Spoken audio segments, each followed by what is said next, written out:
Hey, welcome vlogs to my guys. Ito na po yung aking trabaho ngayon. Nagwe-welding ulit ng isang I-beam. Yan po, structural. May nakawang po dyan. Kaya pinuntong ko sa gilid para matakpan yung awang. Ito po ang trabaho ko ngayon. Hindi po natapos na nakaraan kaya tinatapos ko na. Ayan po, mga ano po dito yung mga naiiwang trabaho. Yun po ang binabanatan ko ngayon. Yan po. Puro pintura na. May wirings na po pati dito. Kaya nakadikit na yung wirings yan. Nilagyan ko na lang ng cover. Ito. May cover yan. Hinihinan ko na po yan. Wala po yung wire niyan. Diretso. Nasa manli po ako ulit. Yan.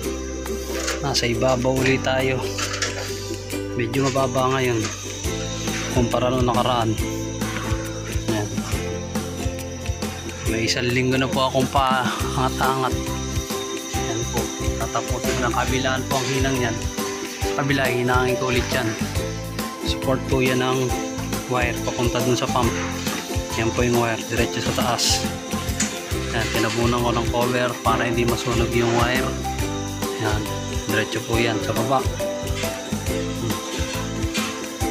Sa pump po na yan, diretso. Ang pump sa baba. Yan. Subscribe naman po ng channel at saka salamat din po sa panonood.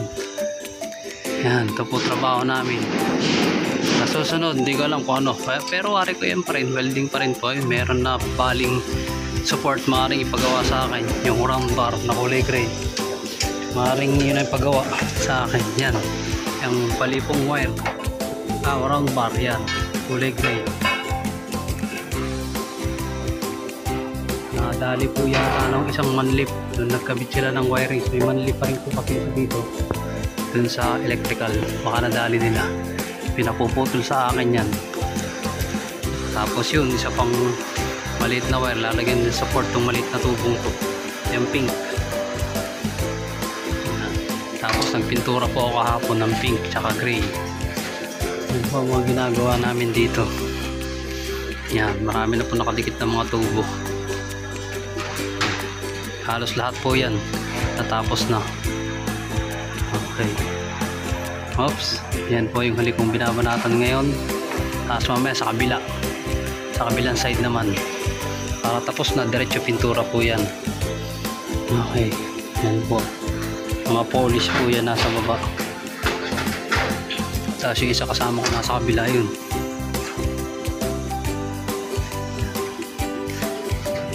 Okay, salamat po sa panonood.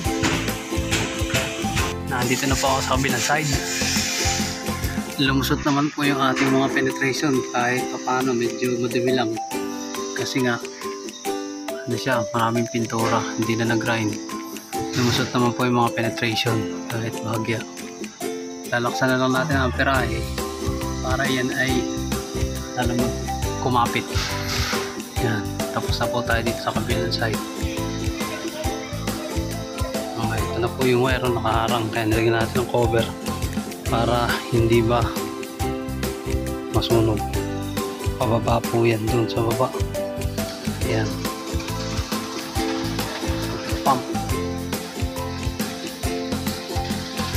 Pump po yan. Pump. Yan.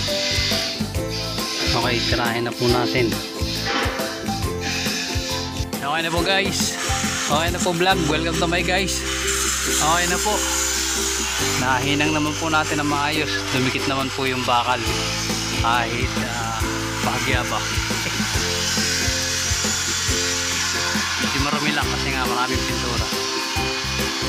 Nakadikit naman siya. Kahit medyo hindi masyado maganda ang itsura. Nakadikit siya.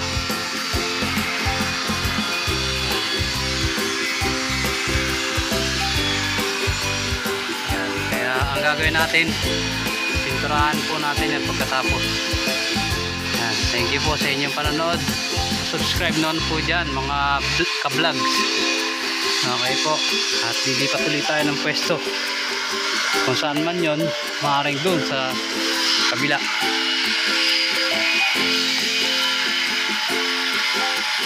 Thank you po. Thank you po sa panonood.